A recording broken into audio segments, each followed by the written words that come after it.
Supply efficient.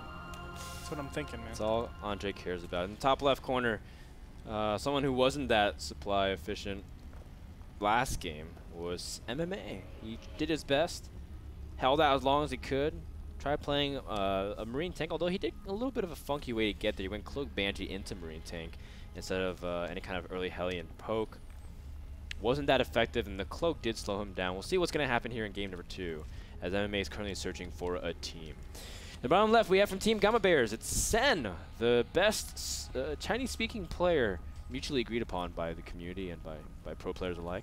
Sen is scary good, and he is surprisingly hidden. Like, he is the crouching tiger, hidden dragon. Like, that movie was made about Sen, because he's just, no one knows about him anymore. Even though they kind of do back when he's playing in tournaments, when everyone's like, oh yeah, of course Sen's really good.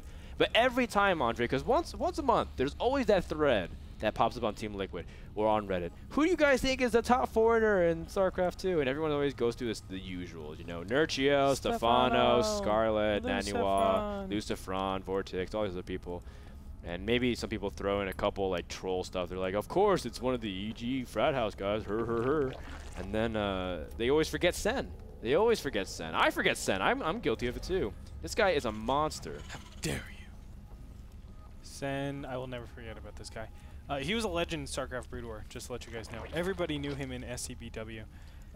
He just, I don't know, he had a style that was so unique. The Chinese scene in general, and I know he is Taiwanese, but we kind of grouped them together. Him, there was like F91 and a couple of other really weird Terran players.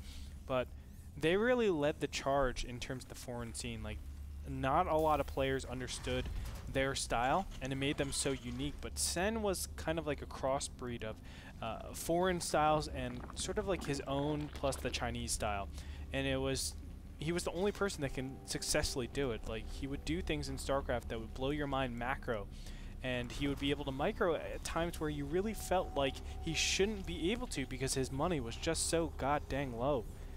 And time and time again, this guy just impresses me more and more, especially in StarCraft 2. I mean, there was a while where we thought Sen wasn't going anywhere. He was just very stagnant in the scene. Yeah, he even thought about quitting, too. Yeah. He was telling me, he was like, yeah, you know, I don't know if I'm going to keep playing StarCraft, all this stuff. And I'm like, Sen, you're going to disappoint so many fans. He's like, yeah, but maybe it's just my time. You know, and that was when Brood players were struggling to port over to StarCraft 2.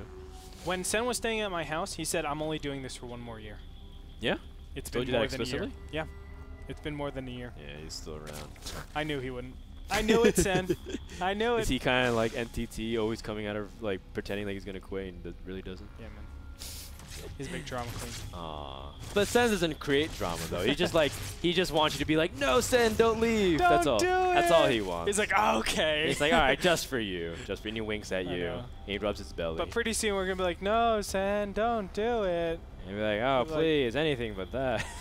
Like, but you're supposed to react more to me. He's like, I'm gonna do it. I'm gonna do it. He's like halfway, like he raises a hammer to break his keyboard. He's like halfway lowering it. He's like, I'm gonna do it. Don't think I won't. He's like Rose in Titanic, when he's like, oh, she's like, oh, I'm gonna jump off. Don't think I'm not gonna do it because I'm gonna do it. I'm like, no, you're not. Take my hand. Take my hand. Now let's go to. You hear Celine Dion singing in the background, Rose? Just take. Come on. Yeah. Just stop. Cut it out. Let me paint you. Ooh, nice little pickoff here from MMA. Is he gonna be able to get the Overlord? Oh no, he doesn't. I thought he was. A little poke also up the ramp and back down. Sen, of course, revealing that he's got lots of queens. Pretty much the same build as before, as Sen's now mass gassing at the same time. MMA, meanwhile, back at home, has gone for a quick command center. He went CC first, very similar to game number 1. Except this time he's going to go for Hellions early on. Hellions and very huge pressure. You can see 3 barracks down normally says, I'm going to be very aggressive with Marine Hellion. And this is something so difficult to stop. This is actually a build very similar to mine. Stim is going to be started super fast. He is getting additional reactors on both of his barracks. And you're just going to see a ton of Hellions. I wouldn't be surprised if it's something like 8, 10, 12 around there, and just a ton of Marines. And what you're trying to do is bust the 3rd base. Ooh. Yes. So we'll see if this is going to work, but Sen's going for mass Zerglings, and he's going to go for a huge Baneling attack. Huge Baneling attack. This is like so counterintuitive, I feel like. This could still be a defensive baneling nest. But he made like 30 Zerglings, man. Is that really defensive? Yeah. I feel like that's still a little excessive, don't you think? Let me check the drone count. Yeah, maybe. Yeah, it's weird that he hasn't put down his 3rd hatch. Oh, no, he does. Oh. This is interesting. This is like Sen's style. Like, because he goes triple gas, quick baneling nest, makes 30 Zerglings, makes 20 more. I feel like he's going to be at least slightly aggressive, Andre. Oh! I guess you're right, Frodan. No, it didn't really make sense to me. Based off, you know, he takes a little bit of a delayed 3rd. If you're going to go for an economic opening with queens, you go for a lot of queens. But do you think this is going to be effective? And is MMA going to be able to react? Oh, where's Hellions? He only has 3. Oh, wow, that is not enough. The Hellions are moving away! No, Hellions! No! Banelings are crashing in. And, oh, those Marines can't even go anywhere. Oh, this God, is, no. Oh, no, the Marines are running Marauders. Ooh, nice walls with the Marauders last second, but that's not going to be enough. You are dead. Yikes. So much damage being done. Zergling's now killing off SCVs in the natural. MMA supply, very poor. GG. I don't know what that build was. What was the best statistics on that game, by the way, or that series? Does anyone, do you guys know? You can pull that up for us real quick as we I don't know what MMA was doing, man. That was weird. That was a weird game. I think was he going for a fast 3rd and then it was choosing? I know he was clearing the 3rd because he wasn't sure if a Zergling was there. Still, like, you're not checking for all-ins. You're going Marine Marauder, but you're not having Hellions out in the field to actually check for any incoming aggression.